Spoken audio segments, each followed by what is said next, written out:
하나님의 말씀 보겠습니다. 오늘 이 밤에 우리 교회에게 주신 하나님의 말씀은 빌립보서 3장 20절에서 21절 말씀입니다. 빌립보서 3장 20절에서 21절 말씀입니다.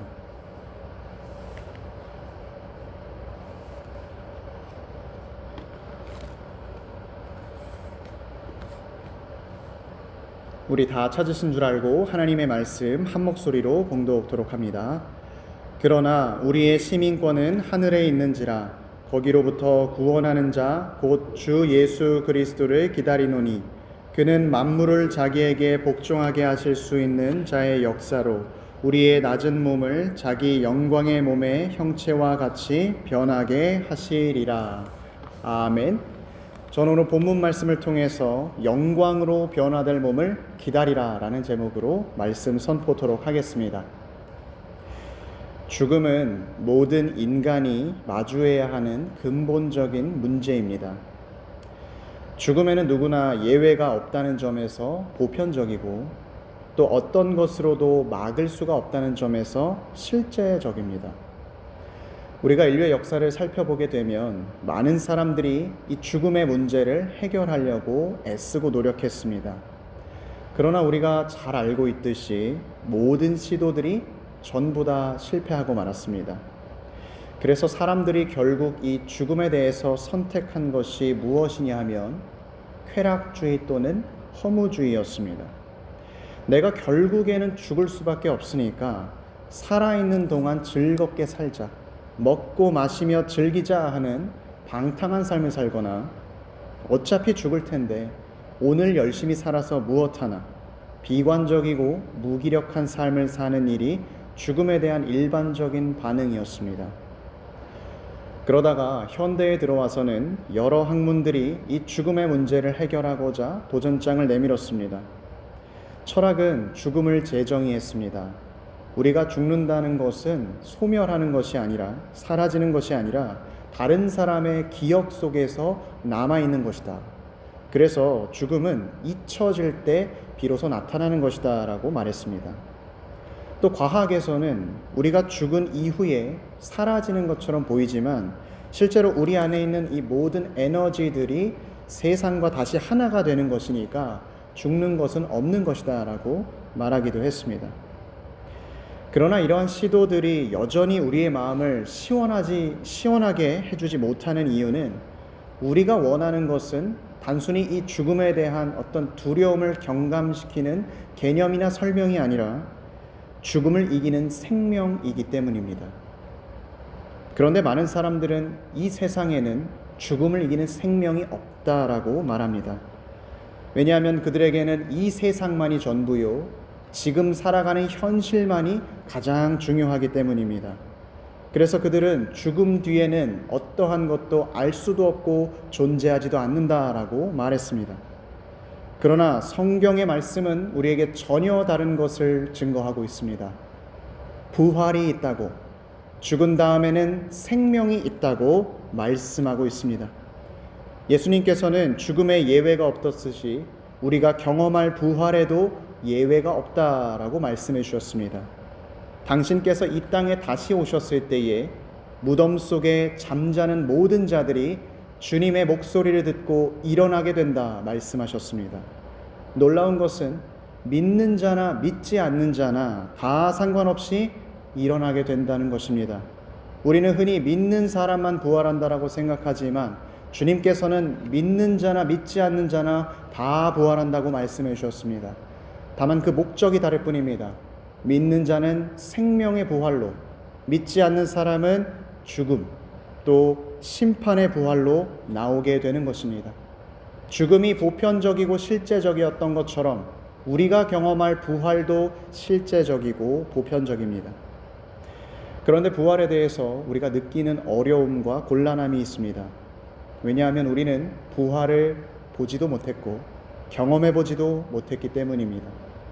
의학이 발전해서 죽어가는 사람을 살릴 수는 있어도 이미 죽은 사람을 살릴 수는 없기 때문입니다. 그렇다면 우리가 다시 살아난다는 이 부활을 믿을 수 있는 근거는 무엇인가? 성경의 말씀은 아주 간단하고 강력한 진리를 선포하고 있습니다. 나사렛 예수께서 3일 만에 다시 살아나셨다라고 우리에게 증거합니다. 2000년 전 유대 땅 갈릴리와 예루살렘에서 사역하셨던 그 예수 그리스도께서 사흘 만에 다시 죽은 자 가운데서 살아나셨다라는 이 단순하고도 강력한 진리를 선포하고 있습니다. 예수 그리스도께서 부활하셨기 때문에 우리도 그와 같이 부활할 것이 확실하다는 말씀입니다. 사랑하는 피스메이커 교우 여러분, 우리 하나님은 모든 만물을 만드신 분입니다. 그래서 생명과 죽음의 주관자 되십니다. 그분께서 생명을 주시면 우리는 생명을 받을 뿐이고, 만약에 그분이 생명을 가져가신다라고 하면 우리는 내어드릴 수밖에 없습니다. 우리가 죽고 사는 것은 우리의 의지나 우리의 뜻에 달려있지 않습니다. 그런데 생명의 주인이신 하나님께서 내가 너희를 살리겠다 말씀해 주셨습니다. 그리고 그 근거로 부활의 첫 열매 예수 그리스도를 죽은 자 가운데서 일으켜 주신 것입니다. 우리가 틀림없이 부활할 수 있는 이유는 예수님이 부활하셨기 때문입니다. 믿음으로 우리가 주님과 하나가 되었고, 그래서 주님께서 다시 살아나신 것처럼 우리도 다시 살아나는 것입니다. 그래서 우리의 삶은 이 땅의 삶이 전부가 아닙니다. 이 땅에서의 삶이 너무나 고되고 힘들어도 우리의 노력과 헌신이 헛되지 않은 이유는 부활이 있기 때문입니다. 우리가 그리스도 안에 있기 때문에 살아있는 동안에는 그리스도로부터 은혜를 공급받고, 죽어서도 주님으로 인해 생명의 부활에 참여하기 때문입니다. 그래서 하이델베르그 교리문답의 가장 첫 번째 문답은 살아서나 죽어서나 우리의 유일한 소망은 무엇입니까? 라고 물었을 때 우리가 그리스도의 것입니다 라고 이야기했습니다. 우리가 그리스도의 소유이기 때문에 그리스도께서 다시 살아나신 것이 우리에게도 살아난다는 것으로 나타난다는 하이델베르그 교리문답의 설명입니다. 그렇다면 우리가 경험하게 될 이 부활이 우리에게 주는 구체적인 위로함은 무엇입니까? 그것은 바로 우리가 영혼과 몸이 부활하여 천국에 들어간다는 사실입니다. 사도신경은 우리가 경험하는 부활에 대해서 특별히 이야기할 때에 죽음에서 그냥 부활한다라고 말하지 아니하고 몸이 다시 산다라고 표현했습니다. 성도는 영혼만 구원받는 것이 아니요 육신까지도 구원받아 천국에 들어가는 것입니다. 우리의 부활은 구원받는다는 의미만 있는 것이 아니라 눈으로 보이는 가시적인 부활이요 경험하고 체험하는 실제적인 부활이라는 사실입니다. 왜냐하면 하나님께서 집행하시는 이 부활은 창조의 회복의 사건이기 때문에 그렇습니다. 하나님께서 태초에 사람을 지으시고 보시기에 심히 좋았다라고 말씀해 주셨습니다. 그때에 사람을 영혼만으로 만드신 것이 아니라 흙으로 빚어서 육신까지도 창조해 주셨습니다. 비록 죄가 육체를 더럽혔지만 하나님께서는 인간을 포기하지 않으셨습니다. 하나님은 아담이 범죄했을 때에 아담을 버리고 아담 2, 하와 2 이렇게 새롭게 만드시지 않았습니다. 주님은 인간이 실패했다고 해서 버리거나 포기하신 것이 아니라 넘어진 아담과 하와를 다시 회복시키시길 원하셨습니다. 왜냐하면 하나님께서 보시는 가치는 눈에 보이는 것에 있는 것이 아니요 우리가 판단하는 것과는 많이 다르기 때문입니다. 우리는 보통 안 좋은 것과 좋은 것이 있으면 좋은 것을 선택합니다. 누군가 100불과 10불이 있습니다. 어떤 것을 선택하겠습니까? 라고 묻는다면 두 개 다 선택해야겠지만 하나만 선택해야 한다면 우리는 당연히 100불을 선택할 것입니다. 그러나 하나님께서는 그 눈에 보이는 가치로만 판단하는 것이 아니라 그 마음의 중심을 보시는 분입니다. 아브라함과 조카 롯이 소유가 많아서 동거할 수 없었을 때에 아브라함은 롯에게 오른편과 왼편 어느 쪽이 너에게 더 좋으냐? 네가 선택하면 나는 반대로 가겠다라고 말했습니다. 그때 롯은 눈을 들어서 요단 지역을 바라보았고 그곳에 물이 넉넉함을 보고 좋은 편을 선택했습니다. 롯은 아브라함을 떠나고 나왔고 아브라함이 혼자 있을 때에 아브라함이 바라보게 되는 것은 굉장히 보잘것없는 땅이었습니다. 그러나 하나님께서는 아브라함에게 말씀하셨습니다. 너는 너의 눈을 들어서 북쪽과 남쪽, 동쪽과 서쪽을 바라보라. 사실 아브라함이 보는 눈에는 그 땅에는 아무것도 존재하지 않았습니다. 그러나 하나님께서는 그곳에서 가장 좋은 것을 준비하고 계셨고 그에게 좋은 약속, 언약을 실행하고 계셨습니다. 마찬가지로 우리의 육신은 성경의 설명에 따르면 연약함의 상징이요 썩어질 것입니다.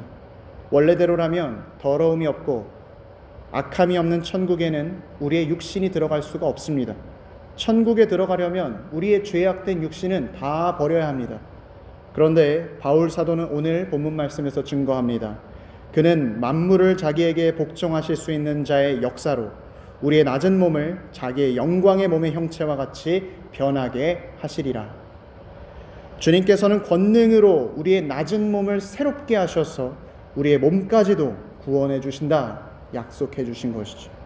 그전에는 죄악에 취약하고 피곤함을 느끼고 유혹에 넘어지기 쉬운 육신이었으나 주님은 우리의 몸을 더럽지 아니하고 약하지 아니하고 죄에서 자유한 영광의 몸으로 변화시켜 주십니다.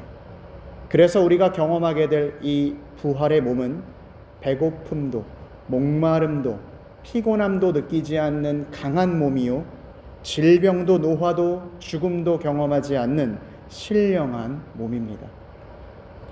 사랑하는 피스메이커 교우 여러분, 우리 주님께서 베풀어 주시는 사랑은 지금도 변함이 없습니다. 우리의 모습을 살펴보게 되면 우리는 우리가 생각하는 것, 말하는 것, 행동하는 것이 너무나도 부족하고 죄악 가운데 있습니다. 우리 스스로가 너무나도 잘 알고 있는 사실입니다. 그러나 주님께서는 우리의 지금 현재 모습을 보시고 그 마음 가운데의 중심을 보셔서 우리를 있는 그대로 가치 있게 여겨주십니다. 왜냐하면 현재 우리의 낮은 몸에서 장차 변화할 영광의 몸을 보고 계시기 때문입니다. 하나님께서는 그 연약한 모습을 그대로 두지 아니하시고 권능으로 우리를 변화시켜서 우리의 영혼과 육체를 다 부활시켜 천국으로 인도해 주십니다. 겨자씨를 보게 되면 그 안에 어떠한 것이 들어있는지 우리는 알지 못합니다. 그냥 육신의 눈으로 보게 되면 너무나 작아서 그게 무엇인가 알지도 못합니다. 그러나 하나님의 말씀은 그 겨자씨가 심겨지고 그 겨자씨가 깨어질 때에 너무나 큰 나무가 자라서 공중의 새와 동물들이 그곳에서 쉰다고 이야기했습니다. 하나님께서 우리 자신을 보았을 때 보시는 눈이 바로 그러한 눈입니다. 우리가 변화될 것, 우리가 달라질 것을 보시고 인도해 가시는 것입니다. 놀라운 것은 우리가 몸의 부활을 이 장차 종말의 때에 경험하게 되지만 동시에 우리가 살아가면서도 실제적으로도 변화를 경험한다는 사실입니다. 부활 소망은 단순히 하나님께서 나중에 바꾸시겠지, 다르게 만드시겠지라고 생각하고 끝나는 것이 아니라 우리로 하여금 하나님을 바라보게 만들고 우리의 마음을 고양시켜서 우리가 하나님께 헌신토록 만들어 주십니다. 제가 예전에 지인의 부탁으로 한 3살 정도 되는 유아부 아이를 돌봐야 했던 적이 있었습니다. 저는 경험도 없고 지식도 없었기 때문에 굉장히 우왕좌왕 어려움을 많이 겪었지만 그 아이와 함께 시간을 보내면서 좋은 것을 하나 배운 것이 있었습니다. 아마 여기 계신 분들은 더 잘 알고 계실 텐데요. 아이가 울고 있을 때에 그 울음을 달래주는 방법이 울지마 울지마 그냥 달래주는 것이 아니라 다른 관심사를 보여주고 그 관심사를 아예 다른 곳으로 옮겨주는 것이 더 효과적이라는 사실입니다. 이게 뭘까라고 하면서 새로운 장난감을 보여주거나 이거 맛있겠지 하면서 입에 간식을 넣어주는 것이죠. 그때 아이는 그 관심이 울음으로 끝나는 것이 아니라 새로운 것에 또 자연스럽게 울음을 멈추게 됩니다. 우는 것의 해결책은 슬픔과 고통만을 바라보는 것이 아니라 다른 것, 더 좋은 것, 더 크고 높은 것을 바라보게 하는 데 있는 것입니다. 저는 이것이 우리들의 신앙생활에도 동일하게 적용된다고 생각이 들었습니다. 우리가 살다가 보면 때로는 삶이 너무나 버거울 때가 있습니다. 도무지 끝날 것 같지 않은 수고로움과 막중한 책임감 때문에 쉬지 못하고 내게 고통과 슬픔이 있지만 당장의 시급한 현실 때문에 그냥 그 현실을 살아가야 하는 우리의 시간들이 있습니다. 이때 우리에게 필요한 것은 그 현실을 직시하는 것이 아니라 그 현실을 이기는, 그 현실 너머에 있는 차원을 보는 것입니다. 그래서 바울 사도도 이야기하기를 그러나 우리의 시민권은 하늘에 있는지라 거기로부터 구원하는 자 곧 주 예수 그리스도를 기다리노니 라고 말씀했습니다. 우리가 예수님을 간절히 기다리고 주님을 바라보아야 하는 이유는 현재의 우리의 삶이 어렵다 할지라도 우리의 삶이 너무나 고되다 할지라도 우리에게 있을 부활의 영광이 그 고난보다 더 크고 확실한 소망이 되기 때문입니다. 이것은 단순한 이론이 아니라 역사적으로 증명된 신앙의 실제입니다. 교회의 역사를 보게 되면 초대교회 성도들이 이것을 증거했습니다.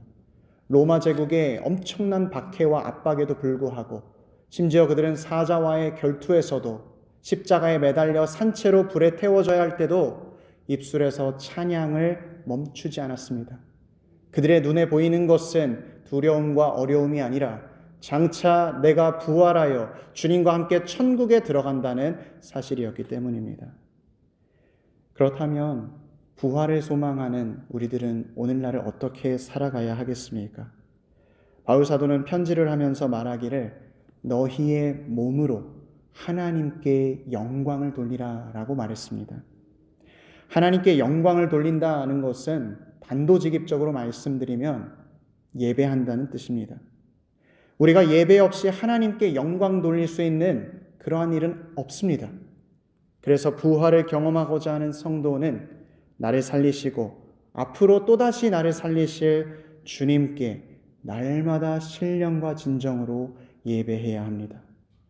혹시나 이런 이유로 저런 이유로 예배가 드리기가 어렵다고 느껴지십니까? 그렇다면 시간이 지나도 예배하지 못할 것입니다. 왜냐하면 우리가 드리는 예배는 남는 시간에 하는 것이 아니라 우리의 신앙과 우선순위를 보여주는 것이기 때문에 그렇습니다. 우리는 예배를 드릴 때에 하나님의 말씀을 듣지 않으면 내가 살아갈 수가 없다는 간절함으로 나아옵니다. 그래서 하나님께서는 우리에게 주님의 말씀을 선포해 주시고 우리가 강단에서 들리는 말씀으로 또 앞에서 성찬과 성례를 통해 보이는 말씀으로 하나님의 은혜를 받게 됩니다. 우리는 그 은혜로 말미암아 믿음으로 주님을 바라보게 됩니다. 사랑하는 피스메이커 교우 여러분, 오늘 여러분이 어떠한 마음으로 이 자리에 나오셨습니까? 여러분이 지친 몸이라도 이 자리에 나왔을 때 주님께서는 네가 경험하고 있는 그 지친 몸이 내가 너를 부활시킬 때 영광스럽게 해줄 몸이다 라고 말씀해 주실 것입니다. 그러므로 우리 가운데 낙심함이 없어야겠습니다. 우리는 영광으로 변화될 몸을 기다리는 사람들이기 때문에 그렇습니다. 그래서 우리는 매주 이 자리에 모여서 부활의 소망을 노래하며 주님, 나에게 영광의 몸이 임할 줄을 믿습니다 고백하는 귀한 성도님들 다 되시기를 주님의 이름으로 축원합니다.